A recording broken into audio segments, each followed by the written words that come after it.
Olá!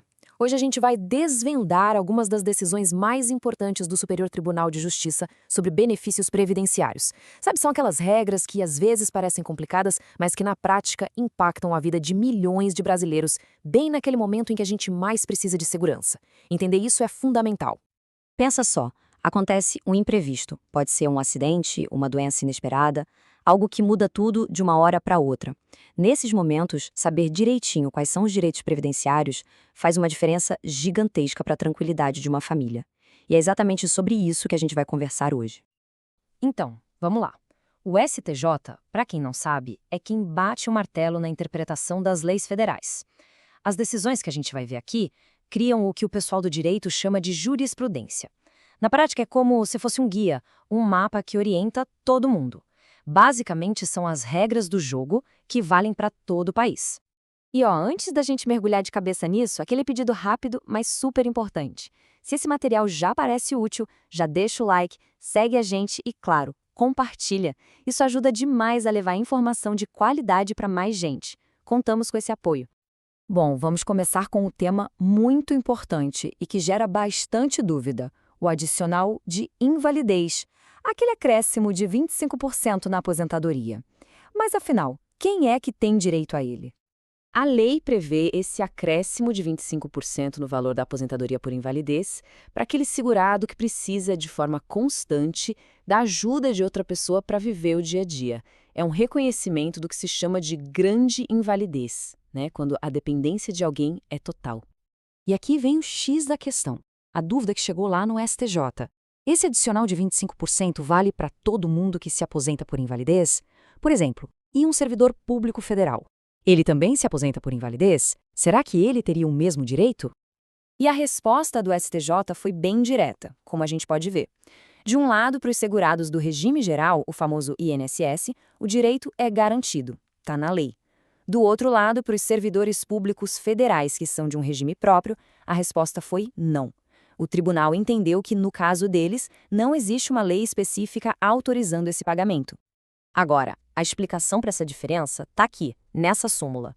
O que ela quer dizer de forma bem simples é que o Poder Judiciário não pode criar um benefício que não está previsto em lei, mesmo que pareça a coisa mais justa a se fazer. Isso seria invadir a função de quem cria as leis, que é o Congresso.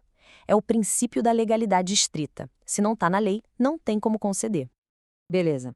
Mudando de assunto, vamos entrar num outro tema super relevante e que afeta muitas famílias: a pensão por morte. A grande pergunta aqui é sempre a mesma. Para ler, quem é considerado dependente e pode receber o benefício? A lei organiza os dependentes em classes, quase como uma fila de prioridades, sabe? E o ponto mais importante aqui é a diferença entre dependência presumida e comprovada. Para a primeira classe, cônjuge, filhos, a lei presume que eles dependiam economicamente. Já para os pais e irmãos, que estão na segunda e terceira classes, essa dependência precisa ser provada. E aí surge aquela situação que é muito comum. E o filho que já passou dos 21 anos, mas tem alguma invalidez? Ele continua tendo direito à pensão dos pais? E se for o irmão nessa mesma situação, como fica? Olha, esse quadro aqui deixa tudo muito claro. Para os dois, tanto o filho quanto o irmão, a invalidez tem que ter começado antes da morte do segurado. A grande virada de chave está na segunda coluna. Para o filho, mesmo maior de idade, a dependência econômica continua sendo presumida, é automático. Já para o irmão, não. Ele precisa comprovar que dependia financeiramente do falecido. E aqui a gente vê o judiciário sendo sensível e adaptando a lei para a realidade das famílias.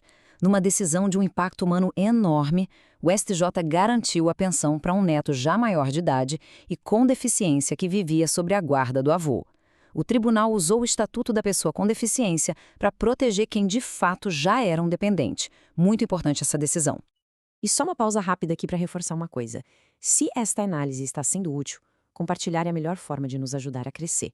Pensa em alguém da família, um amigo que precisa saber disso e manda este material.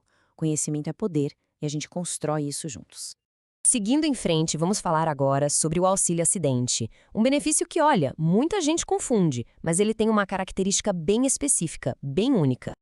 A palavra-chave aqui é indenizatório. O que isso quer dizer? Que o auxílio acidente não é uma aposentadoria. A pessoa não para de trabalhar para receber. Pelo contrário, ela continua nativa e esse benefício é um valor a mais, pago todo mês, como uma compensação por aquela sequela permanente que diminuiu a capacidade de trabalho dela. E essa aqui é uma das teses mais importantes do STJ sobre o auxílio-acidente. Presta atenção, não importa o tamanho da lesão.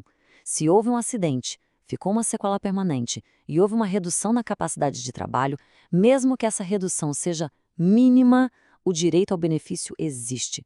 A lei não fala em percentual de dano, só fala que tem que ter o dano. Para a gente fechar, vamos consolidar tudo com algumas regras de ouro que o STJ sempre reforça em suas decisões. São princípios que valem para vários benefícios, não só para esses que a gente viu.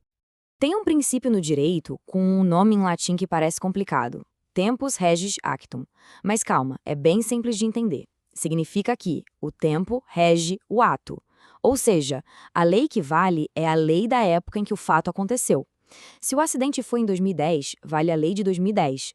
Uma lei nova não pode voltar no tempo para mudar isso. E essa linha do tempo é o exemplo perfeito disso na prática. Dá uma olhada. Em 1995, a lei mudou e aumentou o valor do auxílio-acidente para 50%. Foi uma mudança boa, mas benéfica. Muita gente que teve acidente antes dessa data entrou na justiça pedindo a revisão. Mas o STJ e o STF disseram não. A lei nova não retroage. Vale a lei da data do acidente. É o tempus regitactum em ação. E essa é outra regra de ouro. O direito ao benefício em si não acaba com o tempo. Ele não prescreve. O que prescreve, o que a pessoa perde o direito de cobrar, são as parcelas mensais que não foram pagas ou pedidas nos últimos 5 anos. Mas o direito principal, esse, continua lá, intacto. E para a gente encerrar, fica aqui uma reflexão. O mundo está mudando, né? As formas de trabalho, os modelos de família, está tudo em constante transformação. Então, a grande questão para o futuro é como o direito previdenciário, com suas leis e decisões, vai conseguir acompanhar tudo isso para garantir que a proteção social continue funcionando para todo mundo. Pessoal, muito obrigado por terem acompanhado a gente até aqui. Se esse conteúdo ajudou a clarear as ideias, não se esqueça de seguir o Direito Cast lá no Spotify para não perder nossas próximas análises. E claro, o like é fundamental, é o que nos mostra que estamos no caminho certo. E para mais conteúdos em vídeo como este aqui, é só procurar por Direito Cast no YouTube e também lá no TikTok. A gente se vê por lá. Um abraço e até a próxima.